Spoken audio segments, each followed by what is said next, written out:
is. Oh, it is. Wait, hey, we're live. We are live. Hello, Internet. Hey.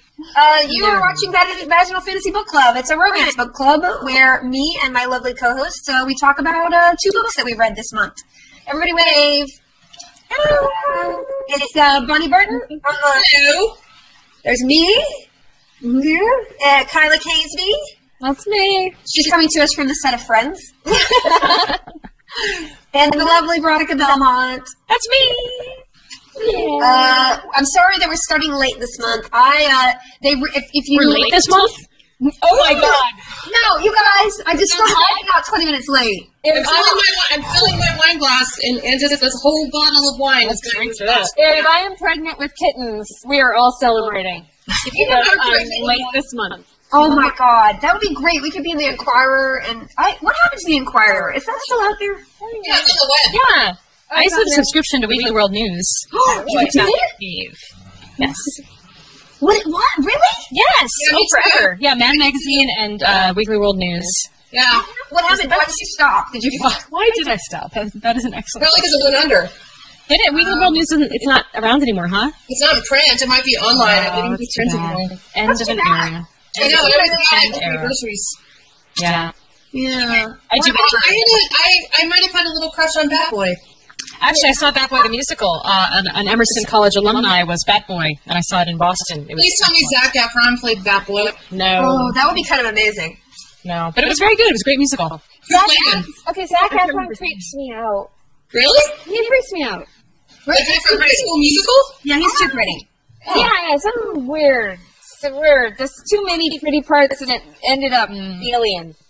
Yeah, James Crawford, the guy from Gossip Girl, he looks kind of like that same. Or Ian Somerhalder. Yes, they all have that same look. Yeah, too pretty. Yeah, I think Ian was kind of born to play a vampire. I can't see him play any.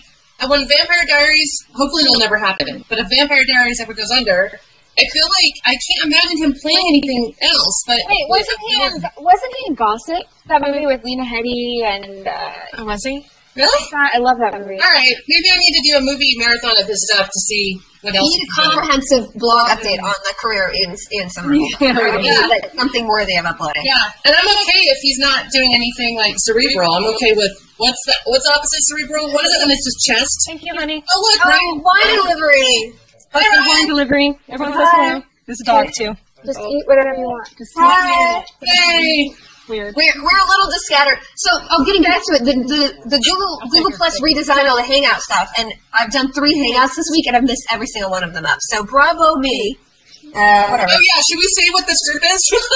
I did say it was like a book club. So, all of you who are watching, we discuss this book every month. I'll get it. You're right. Thank you for getting us on track. Is that Ryan? Yeah, Ryan brought me wine, and now he left the dog in here, so I don't know. Anything's possible. Can I also say that my best, one of my 2 best bosses, Ross, he went down and got the food for me from the door. He went all the way down, brought it to me, and he is the most amazing ever. And I want him to eat half of it, at least. There's so many manly deliveries happening right now. I know. Chloe, get in here. Chloe, deliver something. I know my dog can sleep, and she's not manly, so. Yeah, well, you got Yoda in the background. He can do something to you. No, I'm just staring at the TARDIS longingly. This is going to be a dog mess all episode. She's already all up into my grill. Oh, but you can put the doggy in the why not? I can put her in the kennel if I have to, but right now she's just like let her out. Oh, that'd be everything in sight. I want to, before we get into the book, guys, because we will talk about the book. First, I'm going to give a shout out to a bunch of local meetups. Vaginal Fantasy, we have a forum on Goodreads.com. We have we have 9,000 people now, and we have meetups all the time. Women and men who are in certain cities are posting local meetups or doing their own online chats like this. And I'm going to give a shout out to the UK Hangout. That is going to be this Saturday at 8:30, so you can participate. The next Beaver Dreams, which is in Canada, is online tomorrow night at 8 p.m. The Twin Cities Vaginal Fantasy meetup was last Friday. There was also a meetup at Ottawa Comic Con on May 10th. San Francisco meetup is next week on June 2nd at 5 p.m. And there is a Google Hangout for Australians on June 3rd at 8 p.m. And then on the 8th, the New York City meetup The 8th New York City meetup is on June 22nd at 4 p.m. Oh, that's 8. They've done 8 of them. That's pretty cool. Wow. Yeah, I have a question about that, Felicia. What? Is the British one, is it just they go to it, or is it a hangout, like a Google Hangout? I believe it's a Google Hangout. Now, I don't know if they live broadcast that or not, or it's just I want to crash that. Do you think you could let me crash it? Do you think I could sneak on their Google Hangout and flirt with Brits? I don't know. You can do whatever you want. Okay, so if you are watching this from the UK, send Bonnie an invite. Send me a note on Google or email or Twitter or something. Why just British? Like, why are you upset? Why not? Because I'm a big Anglophile, so I know a lot about British culture, and I don't sleep, so time really doesn't really matter. That's not good for you. You need to sleep. She sleeps. I know. Oh, okay. Veronica knows I sleep because we were at Baycon this weekend, and we shared a room for one night, and I warned her that I snored, and I think she thought I was just being like, I couldn't. You told me not to talk about this on Vaginal Fantasy. Can you just put that out there that you have brought this on yourself? I was really embarrassed by it because I would wake up periodically and she'd be staring at me and watching me sleep, and it'd be so because we're sharing a bed, and I was just like, why is she watching me sleep? That's kind of weird. And then when we got up in the morning, she was like totally tired, and she's like, you kept me up all night snoring. I wanted to smother you with a pillow. And I was like, that was great. Because I don't sleep with anyone but my dog, and my dog snores too. So I'm so sorry, Brian. And I told her I snore too. I was like, I'm a snorer because I snore a little bit. And she's like, you didn't snore at all last night. And I was like, that's no. When I say I snore, I probably people probably think there's an earthquake. I was so distracted by the dog. She's like, I'm tethered to the computer, and she's just doing things. What is she doing? My dog's really well. You're basically humping her bed right now. I want her to love me. I would love for you to come love her for a while. That would be. All right. For people who don't know this, you're training a seeing eye dog, right? Yes. I am raising a seeing eye dog. She will go away to her professional training when she's like a little older than a year. Well, how old is she now? She's 7 months. Look, here's the thing. I love her so much. I love her too. Just from pictures that I am willing to blind myself. Oh, well, that's extreme. So she can be mine. You're so extreme. I appreciate your dedication. What is my dog, like mud to you, Kyla? You can sleep. But she's like, if you came over here, she would just cuddle with you and you could drink wine. Like, you don't have to be blind. Oh, I want that too. I want all of it. All right. She's ripping up her bed. I got to put her in the kennel. Okay. You go put her in the bed while I read the book description. Oh, wait. I want to mention the Baycon thing real quick because they made ribbons for us. Oh, they made these ribbons. I don't know if that's backwards. Is that backwards in real life? I can't. No, that's good. Okay. And I have a bunch, so I'll give you guys some. And then anybody who sees me at conventions, I have leftovers. So if you're a Vaginal Fantasy Book Club fan, stop me, and I might have some on me, and I will give them to you. So people watching this, if you've seen it at Comic-Con or VidCon this year, I'll have them with me. Awesome. Yeah. That's awesome. Those are cool. I want to redesign the logo, but I don't ever get around to it, so whatever. Okay. My badge from Baycon. Yeah. But the thing with Baycon is they give you a bunch of ribbons, and so everybody collects as many ribbons. Nice. I want that. Veronica, how many ribbons did you finally collect? 30. Wait, I'll say different things. Wait, so is it Triskaidesca thingy? Triskaidesca. You pull out hair, right? Isn't that? No, it's fear of number 13. Oh, I don't have it. When you pull out hair? No. Look at my asparagus. Hello. Your pants gonna smell funny. Okay, I'm gonna read the description of the book, and then we're gonna go down what we're drinking tonight, and then what we saw in the book. Okay. Now, our main pick this month was actually Kyla's theme month, and she picked the author Kresley Cole. Yay. So we read a main book and an alt pick by her. The main book was a very adult book. And then the alt book was a young adult book that she wrote. So we'll be going primarily over the main book, and we'll definitely touch upon the alt. You want to see the cover? Yes, so hold up the cover as I read the description. Okay. Shadow's Claim, The Dossians, number 1. Okay, The Dossians, a new paranormal romance collection following the royal bloodline of the Dossia, a vampire kingdom hidden within the lore of the Immortals After Dark, her other series. Shadow's Claim features Prince Trehan, a ruthless master assassin who will do anything to possess Bettina, his beautiful sorceress mate, even competing for her hand in a blood sport tournament to the death. Okay. That's basically it. So, guys, let's go down the line and say what we're drinking tonight. Oh, yeah. And what we thought of the book. Bonnie, do you want to go first? I'm drinking, the cheapest red wine they had at my corner store. Mojo's Liberty, which is a guy on a motorbike, and it's a cat, and it's in a giant wine glass. The one I got at Target, and this is a whole bottle of wine in one glass. Yeah. Wow. Okay.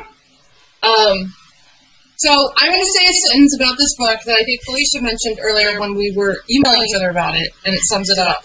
And it's not a bad word. It's not a bad word. Well, it's a kind of bad word. If you were sensitive tonight, I'll say the slang for it. That's not dirty. Okay, ready? Okay. So much man essence. Oh, Yeah. you've seen it.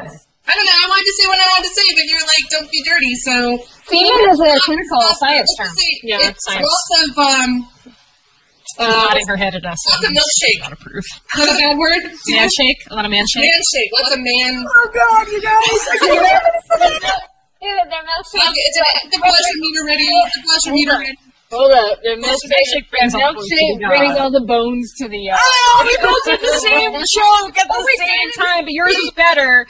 You said the boneyard. Yeah. That was better. Guys, I can't do this tonight. I'm really flushed right now. I told everyone on Twitter, all of Twitter, that the blusher meter, the Felicia Day blusher meter, will be broken because of this one book.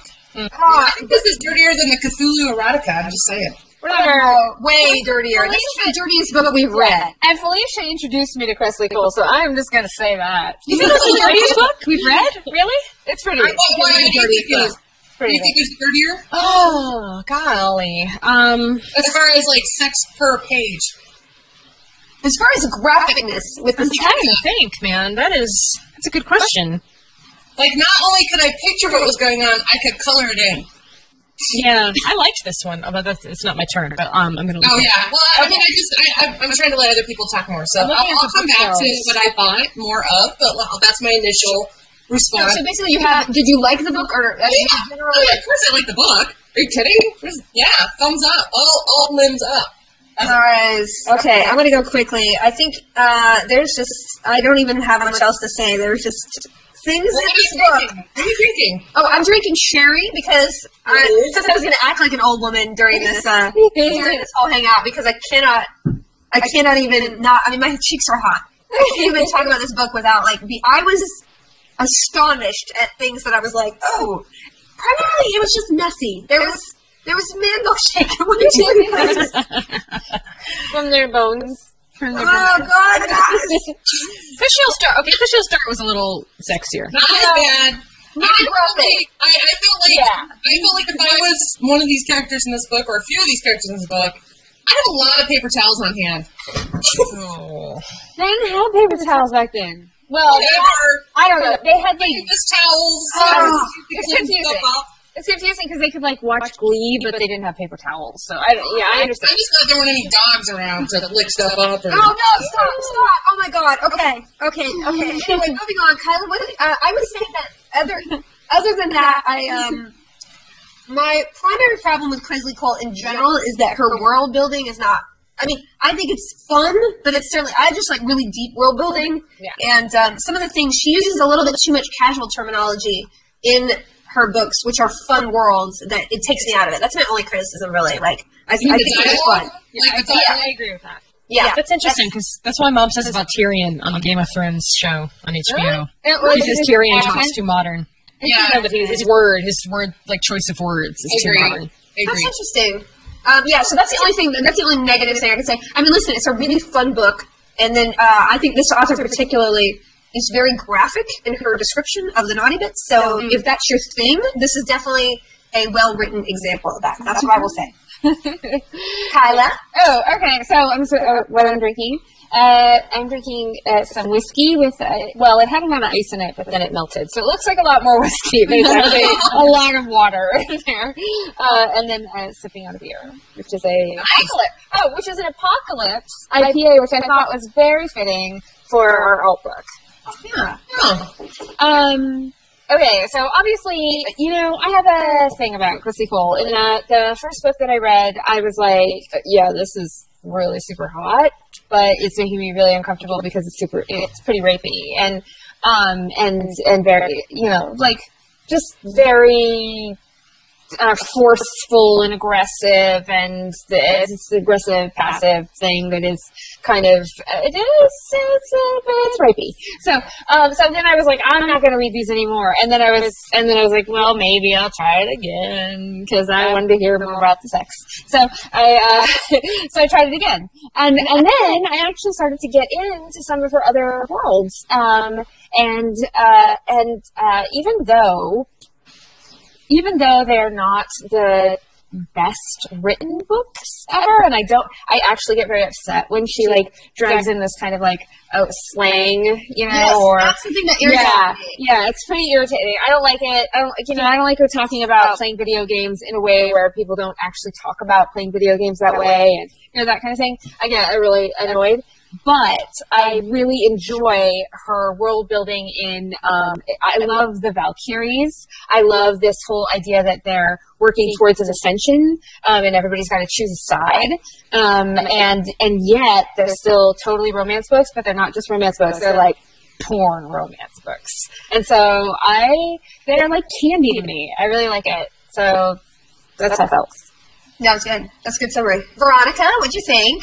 I loved both of them, and I actually thought that I disagree with the two of you a little bit in that I thought that the modern references worked well because she kind of wove that into the storyline by saying Bettina, she spent a lot of time in the human world, and she was kind of a child of both places, and so she brings these true for her character. I mean, these are the only two books of hers that I've read.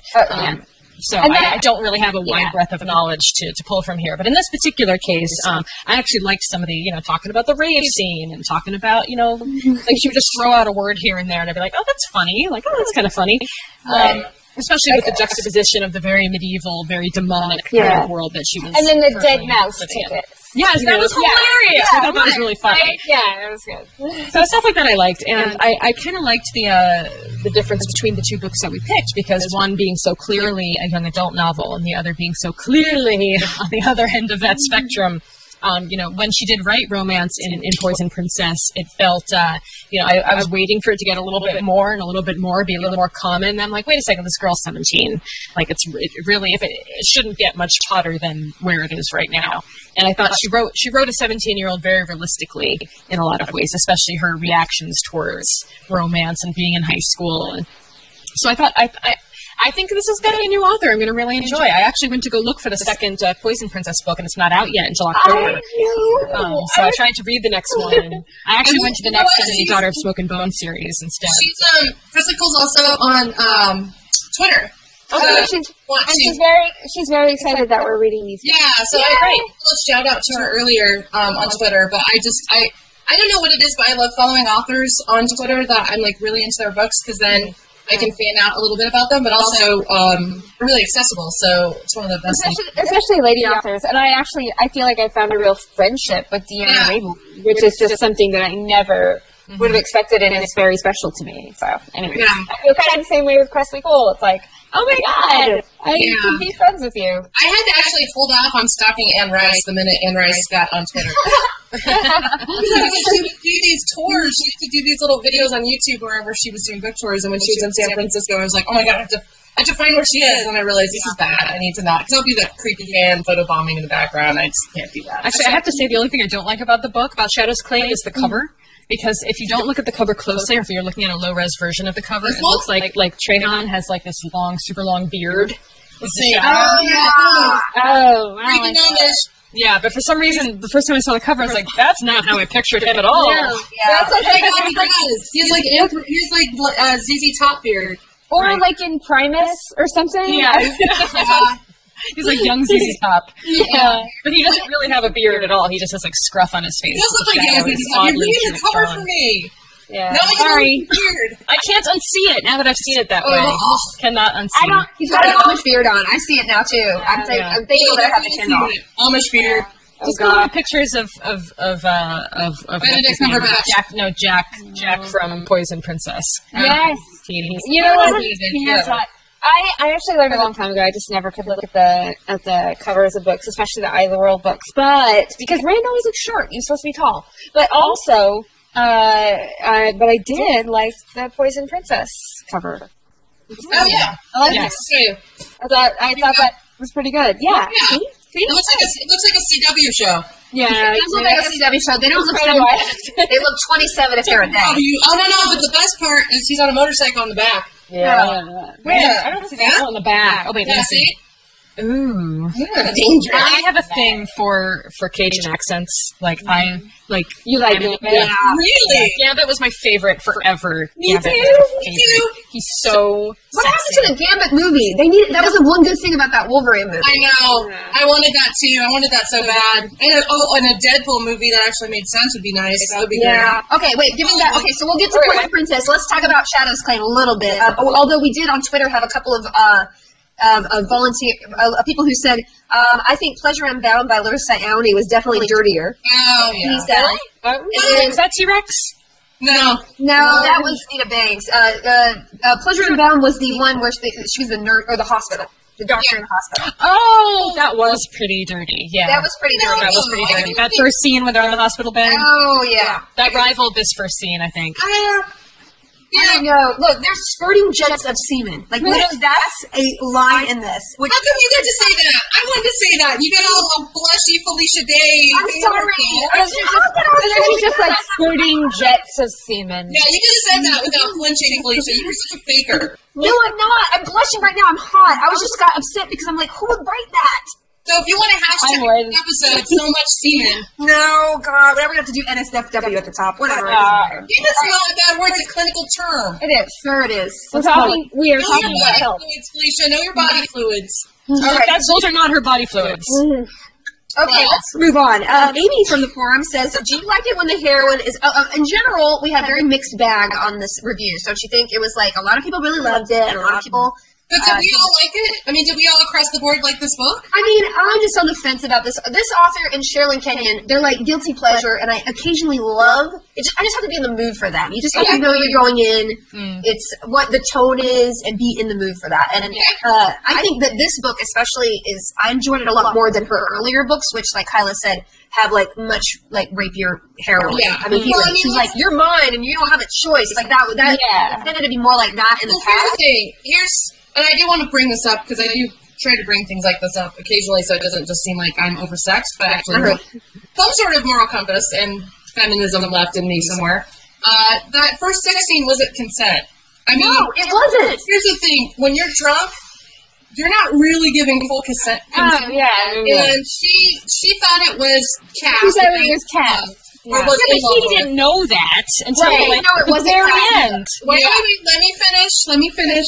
What my point is when you're drunk and the other person isn't, and clearly in that first scene he was naive enough, or the Prince of Shadow was naive enough to think she was talking about him, even though they had never met. The guy had a big enough ego to think, oh my God, this woman just wants me right now for no apparent reason, even though she didn't meet me before. Now, but his heart started pumping for the first time in 900 years. Yeah, let's be honest. When you don't have sex for 900 years, your judgment might be slightly clouded. I'm just going to go there.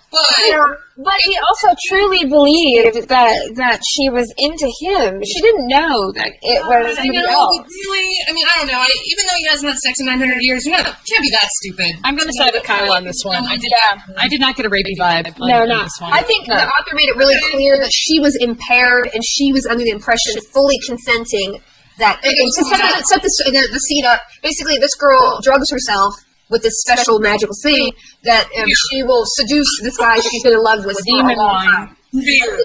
Yeah, demon wine. No, it wasn't wine. It was demon beer that she said tastes like Demon brew. Didn't they call it demon brew? Demon brew. Yeah. So she was totally drunk and sleeping, and then this new assassin guy comes in, and she's all into him. She's like, "Oh, you're the one," and then they start making out, and he's like, she doesn't know it's him. She doesn't know it's him. She thinks it's the guy she was setting out to seduce, and it's really dark. And this new guy, this happens all the time. Thinks it's his because his heart starts pumping after 900 years. How many times has this happened to one of us? Has this happened to you? No. But I wouldn't judge a woman for that happening, and I would absolutely be like, okay, this is going to be very violating for you because you thought you thought this was something else. And he stopped when he realized she didn't think it was him. Yeah, he's not a jerk. But I think that was an ego thing. I think he was like, wait a minute, I thought you were into me. But he did stop. No, and he would never hurt her. He was a vampire he could have bit her and he didn't. I mean, there's lots of things he didn't do, and I give him credit for that. But there's that old romantic gesture of manners that if the girl is drunk and the guy is not, the guy shouldn't go for it. Did he know she was drunk? He didn't know she was drunk because it was really dark. I don't know. Yeah. I think it's a morally ambiguous setup by the author, but not the characters. All right, sorry. No, it's okay. I know what you're saying. I don't know.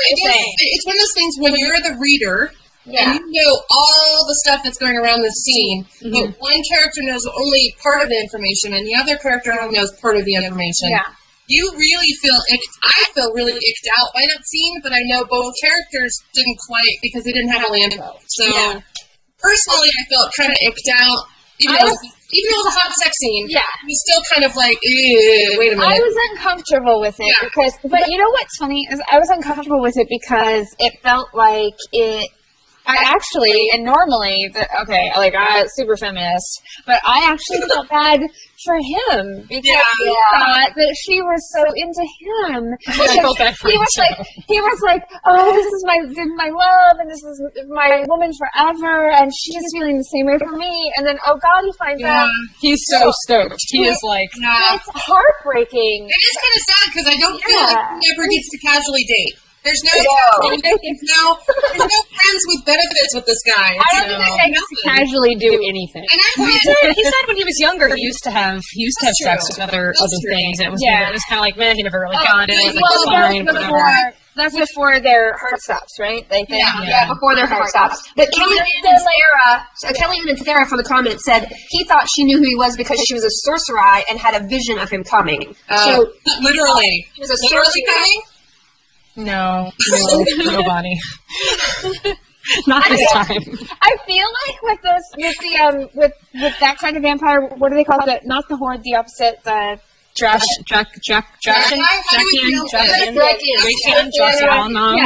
feel like they're like the Amish ones that they get to go on their rumble spring. Stiltskin. They get to go on their Rumpelstiltskin. So they're on their Rumpelstiltskin and they're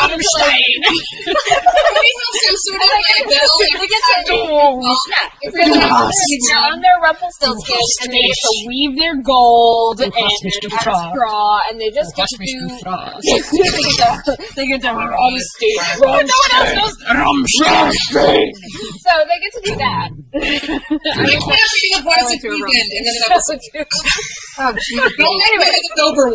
Anyway, so I feel like that's what they need to do, and then you know what? When he described his life, I realized that my life is like his, where I just kind of don't do anything and read books most of my time, and so I felt like this a kinship to him, because when you finally find someone that you're attracted to and you actually want to be with, if you've had a very long dry spell, you do kind of get over emotional. You do kind of get jealous for no reason. Mm-hmm. You do kind of get over infatuated a bit, and you do kind of get unreasonable. And so I could relate to that. I didn't have a 900-year drought, but close. So I get it. But at the same time, it was very, I don't know, I really was drawn to him as a character because of all the books. I don't know if you could tell, but that means something to me. Yeah. I don't know why. When we read that dragon book and he had the big library, I was all excited about that. Yeah, that was cool. Let's talk about what it is your cast was. You know what? Oh, yeah. Okay, well, let's go. Yeah, let's talk about cast. So basically, Bettina, the main character, so the plot is that basically there's this whole, everybody's fighting to the death, and whoever wins gets this chick's hand. And she's been in love with this other demon since she was a child, but he won't have anything to do with her. But then it ends up, this guy she's been in love with, Cass, and her Prince of Shadows, this guy, Trahan, they go at it, and they're kind of like the leaders in the fight. But also, keep in mind, it's not just for her hand, it's for her kingdom. For her kingdom. So you have a lot of bad dates involved. Like, you have a lot of, worst date possible. Bless you. You have a lot of guys competing for her. He wouldn't even date. What was they described? Some of them, one of the guy's skin, he exudes pus. And it's gross. The pus demons. Yeah, and another one's half snake, where she's gonna have to feed her skin to their young, and then the other one's a troll. It's not even anatomically correct. And then a primordial. Yeah, I mean it's 100 feet tall. Yeah, this whole thing is like bad date kingdom. Yeah. It's like mystery date to the death. It's horrible. Horrible options. So anyway, she has this guy who she wants to marry and have basically the guy she wants to seduce, so he'll go flower her so she doesn't have to do this whole rigmarole of everybody fighting to the death. He won't have anything to do with her. He goes off and has a lots of women on the side. So the whole sex. Yeah, and I'm just like, he was a jerk, and I'm like, you are a dumb girl. This guy's not for you. Yeah. Clearly one of those. of her like a sister, and you can't do that. You can't force some guy who thinks of you as he's Luke, you're Leia. You can't make that happen. That's just wrong. I mean, but haven't we all been through something? Yeah, we have. And especially at that age. I mean, not necessarily that exact same thing, but definitely liking somebody who doesn't like you is Many nothing of us, like and that. you don't have to raise your hands. I will. Many of us have like tried to get someone intoxicated so they'll slightly maybe mess up and kiss you by accident. I've done that. What? What? I haven't dosed anyone. I would never drug anyone, but I often like invited someone over and said, "Here, I have this. Oh, look, I have so much wine. You need to drink this because I can't drink it by myself." Let's talk about our feelings and just drink this wine. And What's going on with you? let me look in Broke your heart. let me look in your eyes and look at your lips. God, hey, look, I have a Connect game station in a place where you can get drunk, and who knows what might happen. Yeah, no, that's not okay. No. I've got some Twister. Let's play some Twister. Yeah, great. Is that your move? Veronica, Twister. Let's come over. Let's come I've over. seen Veronica play Twister. She gets brutal. What You've always seen me play Twister weirdly enough. It's not fun. VidCon. It's like Hunger Games with you. Like, Yeah. you're to the death. I don't like competing. My I want to move, win. my move is mostly I assume we're just going to be friends forever, and then I'll make a lot of eye contact, and then we do it. Seems to work out. What's your move, Alicia? Let's hear it. We're sharing. My move? Yeah, what's your move? Like, if you want to get in and let a guy know that you like him. I'm Felicia. What was your signature move in college? Let's say, what was it in college? Yeah, I was always unattainable. I was always like, In college? yes. Really? I'm very strange. Well, Very strange. I mean, I just too super awkward. I can't even talk about this. no, the reason I bring this up is because the main character in this book is college age. She's a virgin. Even though she went to college, she clearly has zero game. And so I think that some of us can relate to this, because when I was that age, I think when I was 22, I was mostly after rooting Veronica is like, types. she's like shaking her head. Her ponytail is going a mile a minute. She was definitely attainable. No! I was like the super. So there's a story that my girlfriends tell to this day, like 12 years later, being like, okay, so there was this guy and he was turbo hot. And I had just gotten out of a relationship, and my best friend was like really trying to seal this deal, like to get me to stay over at this guy's place. And I was so frozen with fear that I almost started crying and made her like take me home. I liked this guy, and I thought he was really cute. And I was just like, he's too hot. He's too hot. I can't do it. He's too hot. I have to go. I gotta get out of here. And I made her leave the party. I've been there. That was very close to my overall experience. Yeah. In college. But you know what? There is a certain guy or girl, depending on what you're into, but there is a certain kind of person that's too hot to think that you could ever approach them or you could ever talk to them like a normal person. And so I totally understand that. Because there's always that crush where you're like, they're not human. They're too pretty. It's too They never sweat. They never look like they're upset. Whatever. So You know what's funny though is that I always have like an immediate reaction when I see that. When there's somebody that is so attractive in that way that I'm actually not attracted to them. Really? Okay. I got nothing for them.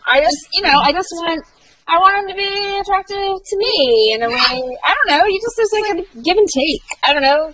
Yeah. Does that make sense? I shut down when someone's too hot like that. Like, Felicia knows. Let's talk about the book. Yeah. Really about the two characters in the book that I wanted to bring up, and we probably We talk about Tina and her virginity because a lot of people on the forums, Amy, in fact, I'm reading a list of questions that I pulled from the forums. I wanted to talk about this too. Did you like when the heroine is a virgin? I find it hard to believe that all these virgins are having good sex after the first time and just bored with virgins in general. I agree. Yeah. First time sex is the worst, so I don't know where all these virgins are having awesome sex, but I'm not buying it at all. That's just romance novels. That doesn't ever happen in real life. There should be all kinds of wrong happening. It should always be. Wait. She almost had sex with the wrong person. That was wrong. That's true. Close enough. Whatever. Doesn't that usually happen? Like, what was the last one that we read where like he had to do it to her right away and then shut the sheets? Yeah, what was that? Oh, that was Outlander. There was a Scottish one, yeah. Or the other one. No, the other one. The guy. It was a Highlander-ish one. We're in love with the one of those antique ones. Yeah, it was definitely the norm. Like, this hurts. This is God. And then, and then women are like, this is not how. It doesn't feel good. Why would I ever want to do this again? Right. That happens in Dragon Riders of Fern too. Does it really? Oh. I forgot. Yeah, when Lessa has sex for the first time, it's terrible, and she's like, I'm not interested in that again. I love that book. I'm going gay. I forgot that book. When's the last time you read that book? We just read it for Sword and Laser a couple months ago. We read Dragonflight. Yeah, it was such a great book. It is. It's pretty for being written by a female author. I mean, it's pretty in its time because it's still kind of misogynist. Well, that's true. Good point. Yeah. Caffrey finds her feminism a little bit later. That's true. Yeah, I don't know. Maybe I'm just being too literal. I don't like virgin books. I don't like books with virgins in them. It's not that I have anything against virgins. It's totally fun to be a virgin, and more power to you for being picky, because you should, because as Alicia Silverstone said in Clueless, you saw how picky I am with my shoes. Mm-hmm. That's how picky I should be with guys. It's like, come on, totally. You should be picky. You're right. Yeah, I like it when it's about yourself, when it's about protecting yourself and knowing what you need to make yourself feel safe, and because it might hurt or whatever, and you're scared. So I like it when it's about that, and I like to remember that. I don't think guys really want to be the one that deflower you, because then you imprint on them. It's almost like a Wookiee life debt. I mean, I don't think that's absolutely true, because I had different. Yeah, because I had the reverse happen. I accidentally deflowered some guy in college, and this is why I don't date younger than me, is because I don't know. Well, hopefully that never happens again, because I think it might be illegal. But yeah, I try not to do that, but I did that in college, and he was picking out China patterns. I was like, dude, no. Oh. No. That's another interesting question that was on the forums. I forget about you, but get back to it. Like if a guy, you see, most of the romance novels are a guy pursuing a girl. Even in this instance, it wasn't too over the top, but he literally, I highlighted a lot of, you are mine, and I'm here to take what's mine. Yeah. What belongs to me. And I was like, hello?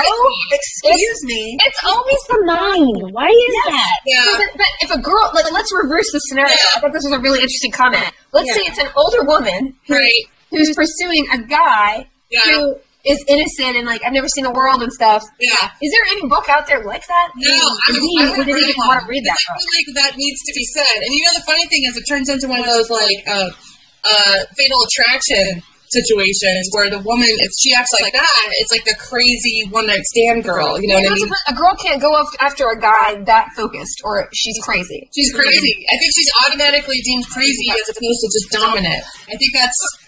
I don't know.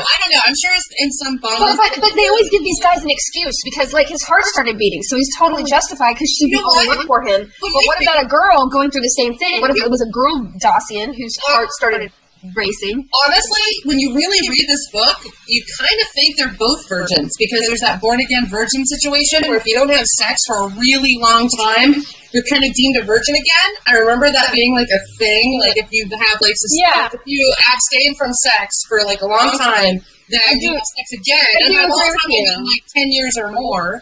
And then you have sex again, or maybe 5 years. I don't know. It depends on what you think. No.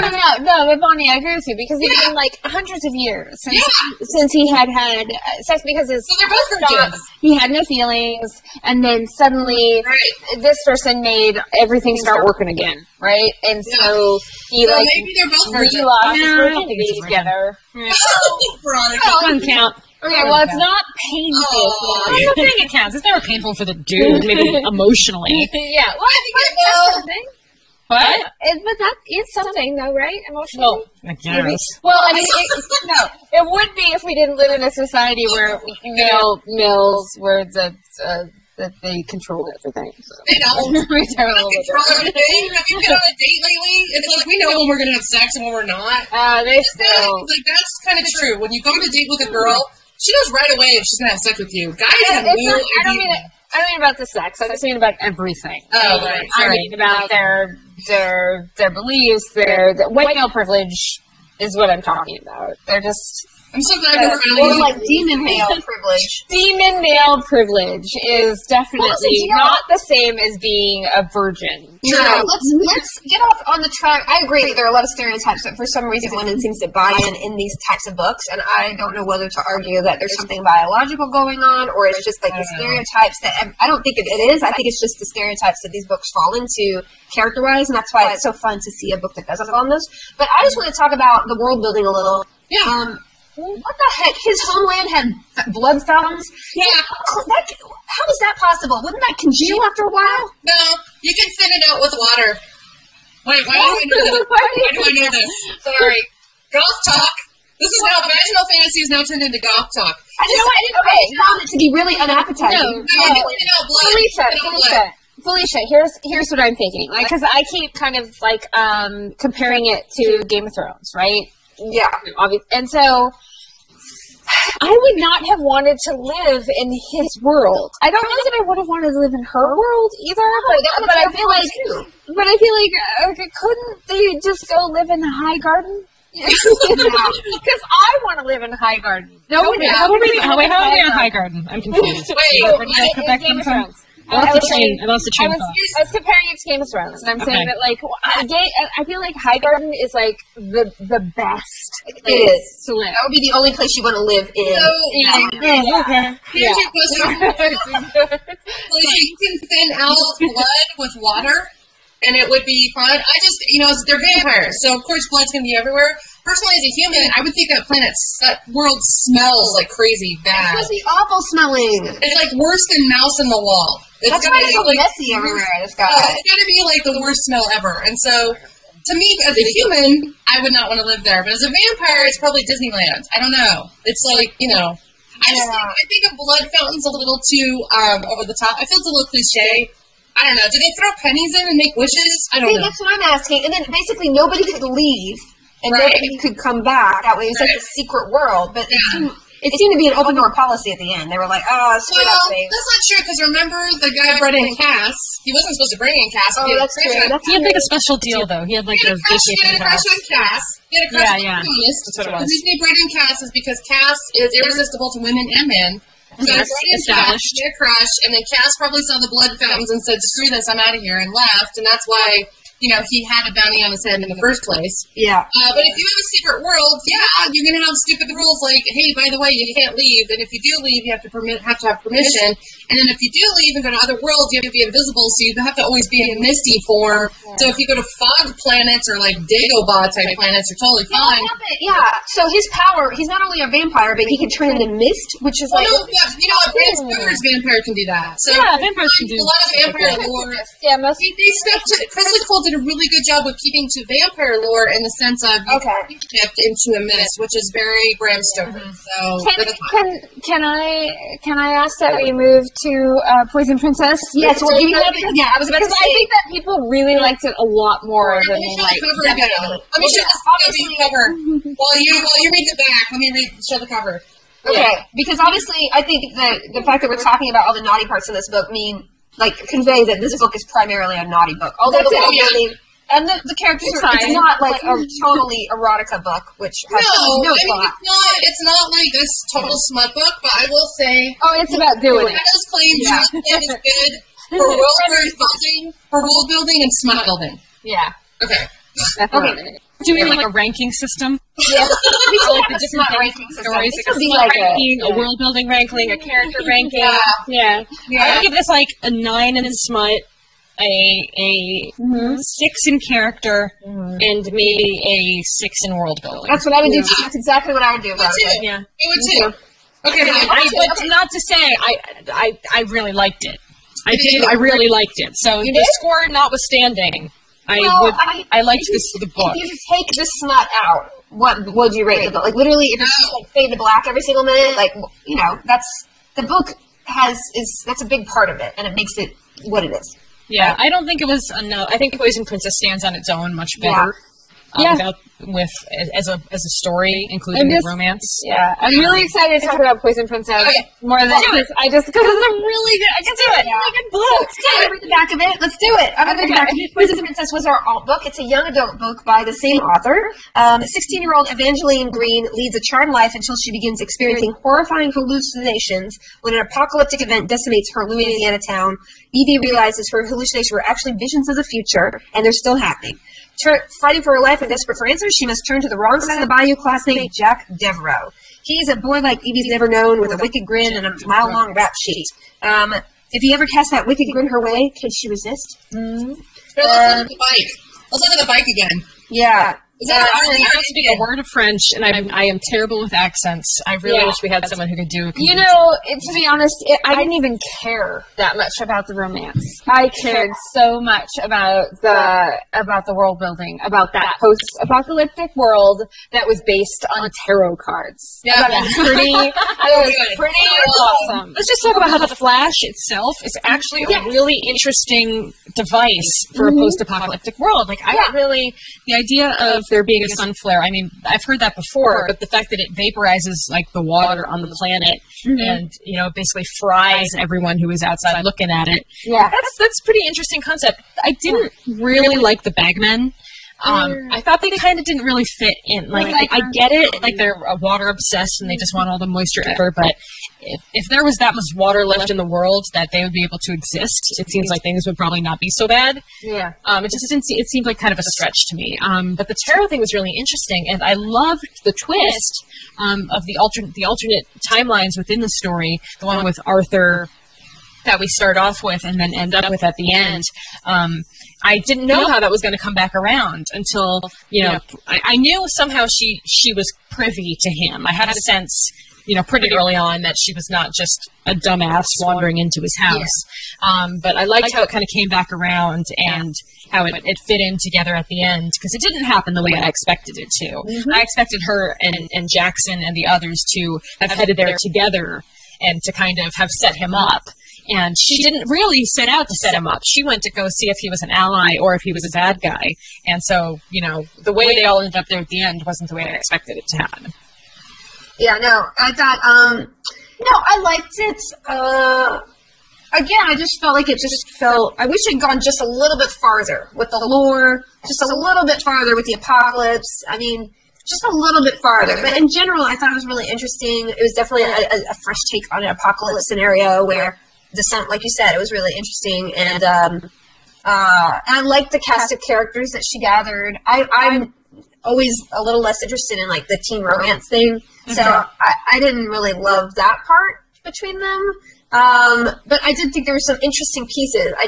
I kind of wish everything had been, like, just a little bit pushed a little farther, and especially the lore area. But I think probably the next book is going to, like, make that more. That's the thing. It felt to me like a lot. I mean, especially with, like, the two twins that basically brutalized that poor Cajun girl, and, you know, some of the things never really came back around again. So it left me with the sense that I was missing part of the story that would be covered later in the series, which was frustrating because it does not exist yet. And I hate when that happens. I know. But it did leave more to be answered. You know, some people were complaining that she was a little bit too useless, a little bit too goody two-shoes. I always get frustrated when heroines don't realize their potential quickly enough. I get very like, just do it. Oh, you know, you can do this. I can do this. So that kind of drives me crazy. And, like, she's like, oh, I've got these incredible powers, and am I going to be this red witch, or what's going to happen? I don't know. And I'm like, well, suck it up. Guess what? This is happening. Just go with it. And then she finally does, and Jackson was interesting, but he was just a little bit too, like, all right, you're the tough bad boy, blah, blah, blah. Yeah, that was my feeling with him. I don't know. I wasn't into him. I think he was the thing that I was like, eh. And toward the end, he started just acting like such a jerk with the other chick. I was like, go, find somebody new. That deaf guy looks good. Right? Yeah. Okay, so what did you think? Oh, yeah, Bonnie, sorry. Oh, I'm sorry. You know what? When I was reading this, I know this is horrible, and I mean, no, it's not horrible. freaking own it. I watched so much CW that my spirit animal is like a 16-year-old goth girl. I'm sorry, it always will be. And so, because I don't think I ever grew up, I'm always gonna love that like cliche bad boy good girl thing. I'm always gonna love that. So CW is perfect for me. So me and all the other teenage girls that love CW, and obviously, you know, Felicia, you being on Supernatural, have to like do that. You're on Supernatural? When I was like watching, I did not know that. I'm just kidding. You're on Supernatural? You're on TV. You know what? When I watch shows, I'm going to tell you this, Felicia.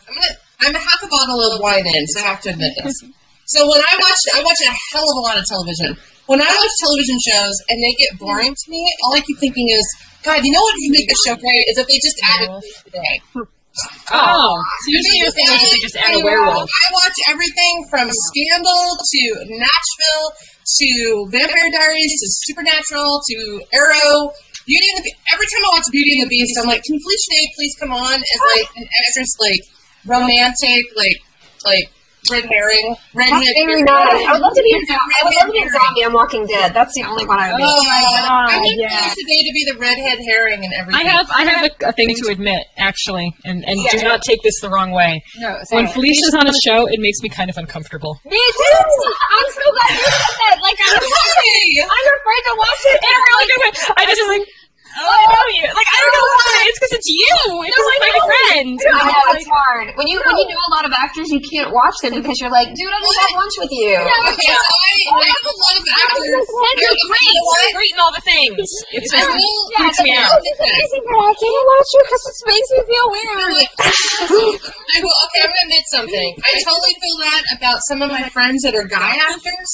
That if I see them in sex scenes, I feel weird because I feel like they're brothers to me. So, like, Milo Ventimiglia and I are friends, and so when I see him in sex scenes, I can't watch it because I look at him like a brother. When's the last time he's been in a sex scene? Pathology. What's that? Oh my God, you have to watch Pathology. Okay. It's a horror. Oh no, you can't watch it. I can't watch it. I'm too scared. You don't like horror films. I'm trying to get Veronica to watch Cabin in the Woods, and she won't do it. Oh my God, it's so good that it's funny. It's not scary. It's good. You have to watch Cabin in the Woods. I think that actually Ashley had a really interesting comment on the forums, which I actually agree with now that I read it. Evie went from denying her powers completely and then embraced them in 2 days. Yeah. That was a very accelerated learning curve on her part. I don't think I love that. Let's put it to the test. Like, if you have those kind of powers, let's go down the line here. I would have so much fun with powers. Oh my God! Like, if I woke up and I had powers, I would be like, finally. Some of these take skill to like get used to. Because I think about this all the time too. Like, how great would it be to have powers? But I would be the person that had invisibility and then gets hit by a unibus because I forget I'm invisible. So you have to be good at this. I think Veronica, you're with me. Like, we were ready. I would get in there. I would treat it like I was a rating. I was like, get in the backyard and master this. Yeah, let me just test this smaller and bigger and bigger and bigger. I don't know. You know what? I got powers. Some of us have. I know what I'm about, son. Some of us have all gone through our little Wicca stage. Oh my God, we lost Veronica. Where'd she leave? The dog unplugged something. Maybe. The dog. The dog. Veronica, are you okay? Did you get powers, Veronica? You were like, I'm eating French fries. Is that the problem? Yeah, that's an awesome origin story. Oh wait, I forgot to mention the book. So what I was leading up to, which was I watched so much CW shows that when I was reading this book, I saw this as a CW show, and so I read it like a script and not like a book. So I kind of gave it a pass on a lot of things based on me thinking it should be a CW show. Veronica, is your mic on? Just to test? Yes. It muted me when I came back in, but I'm back. Okay, I just wanted to know. Yeah. Did you? Oh, we didn't do casting for the first one. No, they were upset about that. Okay, let's do casting for the last one, and then we'll do casting for the about it. Shadow's Claim first. For Shadow's Claim, a lot of people said Amelia Clark, which I thought was interesting. Who's that? She plays Daenerys. Okay. Yeah. Right. Okay. Or Natalie Dormer from Game of Thrones, or Anna Kendrick, which I don't know about that one. No, Natalie Dormer's too, like... Well, I like Anna Kendrick as a person. I really like her. Okay. Have you read her Twitter? She's hilarious. Yeah. She's basically like your little soulmate, Kyla. Yeah. Because- Thank you. And then you join it? If you guys No, Anna Kendrick. No, Anna Kendrick. Oh, yeah. What do you guys think for casting? I want to know. I don't do that. Trehan was Jason Momoa. And Henry Cavill. Jason Momoa? No. That was No. a big suggestion on the forums, but I think Henry Cavill is a good one. Okay. I So, just want do you something want on the cover without the beard. Do you want to The know? beard, the Amish beard. Yeah. I want to know. Okay, so Trehan. Am I pronouncing that right? I don't know. Trehan. Train. Han Solo. I think it's Train. No. Trehan? Yeah, Train. Trehan. Trehan. Trehan. She probably solved this. Okay, so I'm going to say Trehan. Obviously, you guys can freaking guess who I'm going to say. You're going to say the same guy. No. Doesn't work. Okay, based on his description, I'm going with Benedict Cumberbatch as in Star Trek. So when he's all beefed up, because in Star Trek he put on a lot of muscle. I liked him thinner. I have to say No, me too. I like him thin and breakable. You know this, but in this book, the way they describe him is that he's almost as muscular as Cass. So I'm going to say Benedict Cumberbatch from Star Trek, from when he had all the weight, when he did all the weightlifting and stuff. Ooh, I got one. And then I'm going to say Cass, honestly, because I was watching so much Star Trek, because I watched this show so many times, this movie so many times. I'm going to say Chris Pine. Oh, I'm going to flip it and reverse it. Oh. I'm going to say Zachary Quinto, a la Siler, What? Heroes, What? is Trehan. Okay. He's the You all boy. do it. Well, okay, so I can't feel. Which is awesome. I can't have a lot of. I don't have a lot of heterosexual You know what? give it. I had so many gay boy crushes that it doesn't matter if they're gay. It's I still would do terrible things to him. I totally understand that. I just don't get a gay. I don't have gay. It's a perfect example of a gay guy that I have a super duper crush on, that I know he will never go there. John Barrowman. Oh, yeah. Well, he's very... Yes. Yeah. He's I don't know if I see him as way Trehan gay. because he doesn't seem like an assassin, but I think he's very cute. So hot. So hot. But someone else being gay has never stopped me from feeling any way about them. Yeah, me neither. No. I just Yeah. don't. Because all of my feelings are so impossible towards everyone. Yeah, me too. It just doesn't, No, it doesn't fucking matter. I guess for me, it's just that because I just know that there's no fair. So you need there to be like a chance. You need like the chemical thing. Let's be honest. I am never getting with Benedict Cumberbatch. He's probably got some sort of restraining order. He definitely does. He's your cat Restraining order. So it's not going to happen. So I don't care about the possibilities. It's just pure shallowness. And are they hot? I go for it. I like Chris Pine as Cass, though. I like that. Okay, thank you. Yeah, And then, yes, I like that one too, actually. and then is Bethany. By the way, I cannot call her Tina. It's not that I have anything against the name Tina, but because I watch so much Bob's Burgers, when I hear the name Tina, To me, she was kind of like the girl in Vampire Diaries, but I just, I can't say that I liked Bettina as a character. I didn't like Evie much more, although Evie was a little more fluffy. I know Both of them, I felt like you need to get your stuff together. Yeah, like you need to grow up. Yeah, I have a hard time. You know what's weird is I have a hard time casting characters that I don't like. So I didn't really like Evie, so it was hard to cast her. I didn't really like Evie that much, but I actually kind of liked Bettina. Because Yeah. he made her a big, murder Yeah, for murder. Like, Yeah, he was kind of badass. I do have a casting pick for Salem. Who? Tom Link.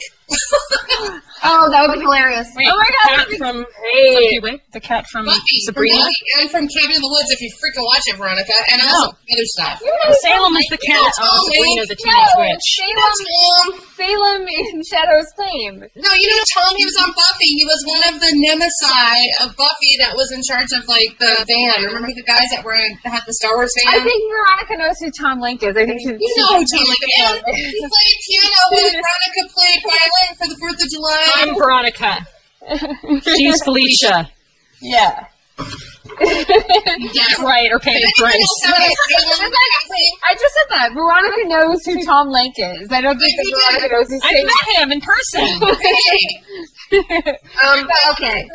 My spirit animal is not a goth girl. My spirit animal is Tom Link. I'm just Now, thinking. but how did you think of? Okay, so what about going back to Poison Princess? Because we have to revisit a couple of things about the lore and that as well.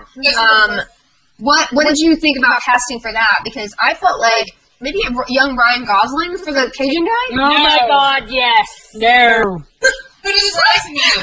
I don't do this. I can't do this. I can't do it. Yeah. It doesn't happen in my brain. Come on. No, see, I make up faces. I'm sorry. You guys know this. I tell you this every month. I'm going to say this right now. Let's do not shame anyone who doesn't do casting because it's very it's a forum. I'll read you what the forum said. I have other kinds of It's info. very noble to not cast. Jared Leto for Jackson. No. Maybe circa like what, 95? Like Yeah, maybe. I like loaded in eyeliner now. Called Poison Princess. My I don't know. What about Blake Lively for Evie? I thought that was very apropos. Yeah, I could be into that. Too worldly looking. Nope. Needs to be fresher faced. Who? Blake Lively is not fresh faced. Oh, no. She's too worldly. Well, I mean, maybe Blake Lively first year of Gossip Girl. Yeah, this year. No. No. Oh, okay. Have you guys watched Gossip Girl? Remember? Yes. The cousin Okay. Who they don't know if she's actually like related. It's the other Weird cousin? Yes, and she works at the thing for a second and then moves in with I'm going to say something real effing weird. You guys are just going to have to go with me on this one. Say it. Roll with it. Just think of the accent. Just think of her without her current hairdo and just try to visualize. Is it Meryl Streep? No. No. Meryl Streep. Think about it. Just think about it for a minute. Miley Cyrus. Mm. Oh, Give her that's some it. longer, curlier hair. Really? Yes, I got it. I got it. All right, I've got one of you. That's all I need. I love you, Veronica, but I can't. Miley Cyrus has that, like, just Okay, let's do it this They're way. dressed in a different way with like longer, curly, wavy hair. Okay, so open mouth all the time. She's like, Felicia, What? could you in the book for A Poison Princess, when they describe the main characters? Is there a description somewhere that you could read? Oh, is there a description of the main characters? I just know that Jackson was dark and brooding, and she was blonde and looked like a cheerleader. yeah. Okay. Oh, crap. So, like, Hidden Panettiere would. That's what I was going to say now. I don't like Hayden. No, I mean, as a person, I'm sure she's a lovely lady, but she has a giant head and a little tiny body in it. Who does? Really short. Panettiere. Oh, She's I'm good. just going to say this right now. Hayden is almost like Hayden, and this is the thing you find out when you meet people for the first time that are actors. Mm-hmm. She's so much shorter than you think she's going to be, and she's tiny. Oh, always. Bree could be tiny too. Or what's her name? What's her face? Brie. Character's name? That's what I was thinking. I was thinking, Evie. Brie Graham. I don't know. I kind of just want her to be like one of those like pretty blonde girls that you like are in high school with. That are like really nice and smart, and you know maybe they're rounder, maybe they're less round, maybe it doesn't matter what their body looks like. Hayden has curves. But it doesn't matter what their body looks like. It doesn't matter the stuff. It's just like she's blonde and she's charismatic and. Who else did we think for Jack? Feel like that. I think it's hilarious that we're all slightly drunk right now. Me and Veronica are totally like laid back, sleepy drunks, and then you guys get more talkative and more big. This used to be a whole bottle of wine. I'm like angry drunk. I'm like, no, you listen to me. No, you're the opposite. You're so outgoing.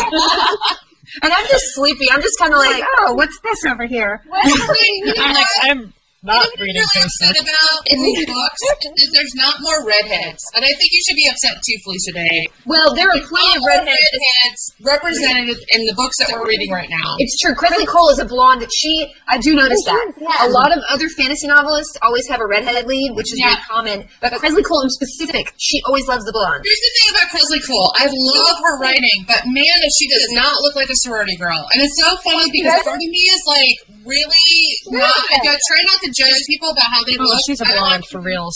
She is super pretty and super. You know, she was a cheerleader. You know, she was homecoming queen. Well, you don't know that. Like, I want them to be like dark and brooding. Like Nina Bangs is not like mall queen. So I don't know. Part of me is like, I don't want to judge. Don't hate just because she's blonde. I don't want to hate. She's very, very pretty, but I'm just saying that the goth in me has problems with blonde. What's this Immortal After Dark series? That's the one. That's the movie one. That's so good. I just found this. Can I read this?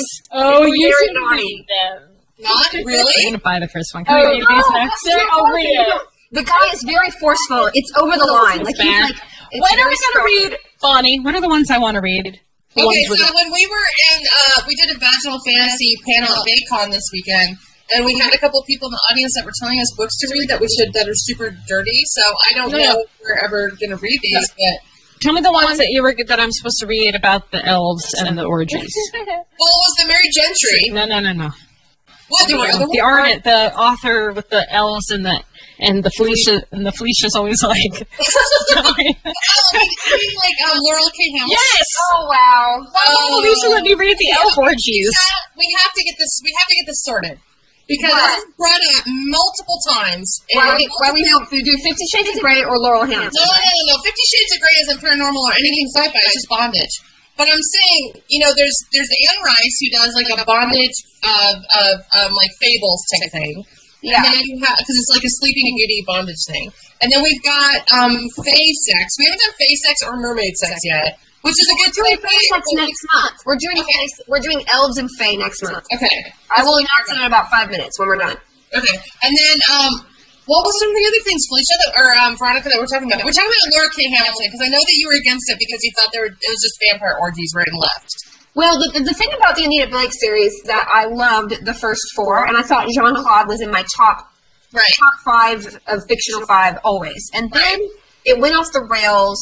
There were way too many people participating in Anita's nether regions. Yeah. It got to the point where I felt like the guy who I really liked, the lead character, was just Jean-Claude was just stripped of his masculinity. Right. Fine, everybody enter here. I was just like, how are you okay with this, Jean-Claude? So that was a disappointing thing there. The fairy book is interesting. We could do that 1 month, not next month, but down the line. I think at some point, because this is brought up quite a bit on Goodreads, this is brought up every time I do a panel about Vaginal Fantasy, is that people bring up Laurel K. Hamilton. So I think at some point we do need to read those books, but we don't need to do it right away. But in a couple months. Well, next time you have a book pick, you can pick that. Yeah, like in the future, I might pick an Anita Blake. But okay, that's fine. I think it's cool, and I think people might find it something else. Also, Jessica Kidder on the Twitters shows Jennifer Lawrence as a good Edie. Oh, that she looks really good. She looks really good. That would be. Can I say that? I dig it. It's very few times that actresses make me love them more when they're just themselves. And Jennifer Lawrence is one of those people that I'm not a big fan of the Hunger Games, and I know it's awkward. I know it's awkward to admit, but I'm not one of those. The books are just the movies. I love the book. The books are great and the movie's great, but I wasn't like an uber fan. Let's put it that way. And when I got to know Jennifer Lawrence as an actress, like through interviews and just her being herself, I actually liked it more because of her side of like her press junket interviews are genius because they're constantly asking her about her dress, and she's like, I had to not eat cheeseburgers for a week for this. I'm eating cheeseburgers now. Like she's like, I don't know, it's a top and then there's a skirt. I'm only applauding because I fell on stage. She's very self-deprecating, but in an honest way, not in a I'm fishing for compliments way. It's awesome. It's pretty cool. And it's very now when I watch Hunger Games, I'm like, I am team Jennifer Lawrence because I love her as a. No, she's great. Yeah, now, can we just close out just a little bit of talking about the apocalypse? And guys, if you had a couple extra questions, put them in the YouTube chat so we can pick them up just before we wrap up because we aren't late. But did anybody read Why the Last Man? God, yes, Brian K. Vaughan. Isn't it interesting? You have these 2 apocalypses. So basically, Why the Last Man by Brian K. Vaughan. All the men disappear overnight on the planet, and basically there's one guy left, and it's kind of his journey through this new world. And to me, I always felt like that was a cool series, but there was something weird about the fact that women just kind of turned into barbarians so quickly. The same thing was this. It's like I would think if there was a practical apocalypse, it would take several months for people to turn into the way that the guys were in this world after like 2 or 3. I don't think so at all. I think people turn quickly. People turn quickly when there's a massive emergency or massive stress or massive anything that happens. Yeah. People turn quick. I mean, the reason I loved Why Last Man And if you guys haven't read Why Last Man, the comic book series, you should totally read it before they destroy it with a movie. And the reason I love that is because, it's funny because I have such a weird connection to this situation because I've written an anti-bullying book for girls called Girls Against Girls. And when I read this book, when I read Why the Last Man, I was like, yes, girls are going to be like this. There's going to be girls that are awesome that are running an organic farm and they're totally like with nature and they're like totally supportive. And then there's going to be these bitches that literally are just alpha girl and cut off one boob and do the whole Amazon, thing. And they're going to be horrible and they're going to be mean girl central. Did you say cut off a boob? Yeah, well, you know. I was just reading about this today. I was reading about how the myth of the Amazon was like, and because basically in order to pull the arrow back, like this gets in the way if you got a big boob. It's in the way. It must fall. If Hunger Games was accurate, Jennifer Lawrence would have only one boob. Did you? I'm sorry, Bonnie, but did you guys see? Did you see Blindness with Julianne Moore? I love that movie.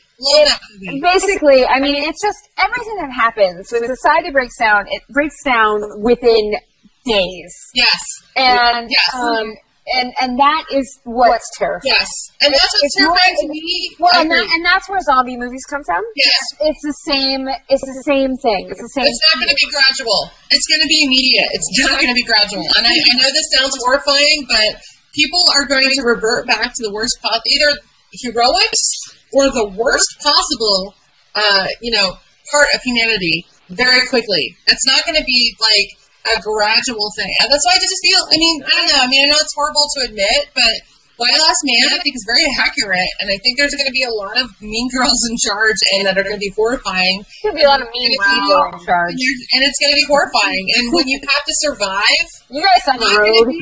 There's not moral and Read the Road. Both. Terrible. I will not watch The Road. I will read Katie Grace in the chat also says that it is longer in the book than it felt. They were in hiding for months that she got. So... Yeah. Oh, okay. And then, hey, Veronica, before we leave, somebody also has said that the Sword and Laser anthology is going to be a huge hit. Have we ever thought of that? Can you talk about what you're doing over at Sword and Laser? Yeah. And for everybody who doesn't know what Sword and Laser is, say what it is and then talk about the anthology. Sure. So Sword and Laser is my sci-fi fantasy book club that I co-host with Tom Merritt, and we've been doing it for the past, 5 or 6 years now. And we are putting out a book anthology. We just finished taking submissions this past March, and so we're going to be reading through all of those submissions probably until early fall, I'm guessing, and we have thousands of submissions. And so we're going to be publishing a book. It's going to be half sci-fi, half fantasy, all original work, newly written for the anthology. So we have hopefully an artist we're working with to do a limited edition print run for hardcovers. It's going to be, I want it to be a reversible cover. So on one side it's the fantasy cover, and the other side it's the sci-fi cover, and you flip them to read through. Yeah. But it's going to be awesome, and I'm so excited that people were willing to work on new material for us, and I feel really honored to get to read all of that. So, yeah, it's awesome. It's going to be a big deal. I'm really stoked. And then somebody on our forums asked us if we were planning on doing something like that in the future for our thing. I don't know. Maybe we should do something for NaNoWriMo. Well, I don't know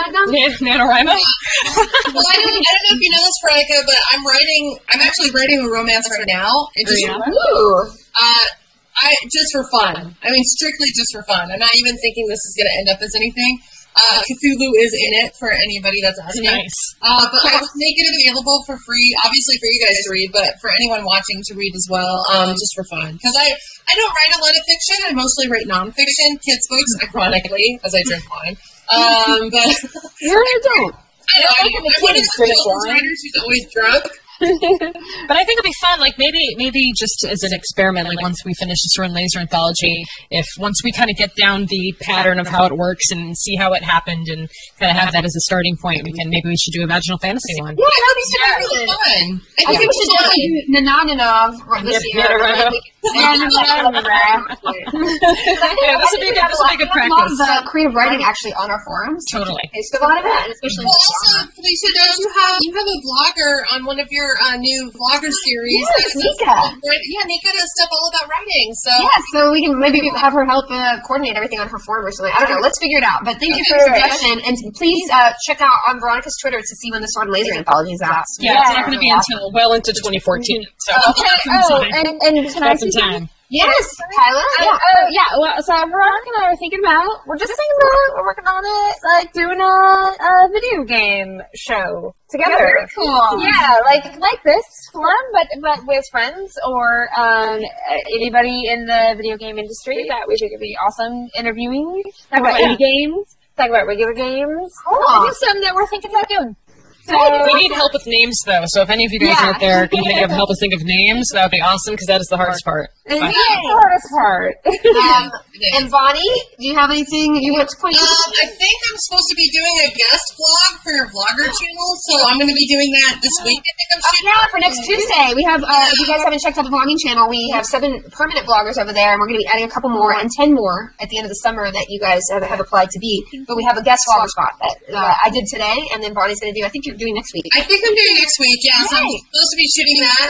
And then as far as like future projects, it's I'm writing like I think 2 different books right now that I can't really talk about, but they're nonfiction. It's gonna be probably crafts. But I will stress that if you guys subscribe to SFX magazine, which is a British magazine, I do a geek culture column in there every week. So I think the next one's on how to survive Comic-Con, which is coming up in July. I will give you a tip right now for any convention, actually, which is just follow the goth kids because they know where the shade is and where the loud noises aren't. Like, you need to know your goths, and in that way you can survive any convention because you know where it's quiet.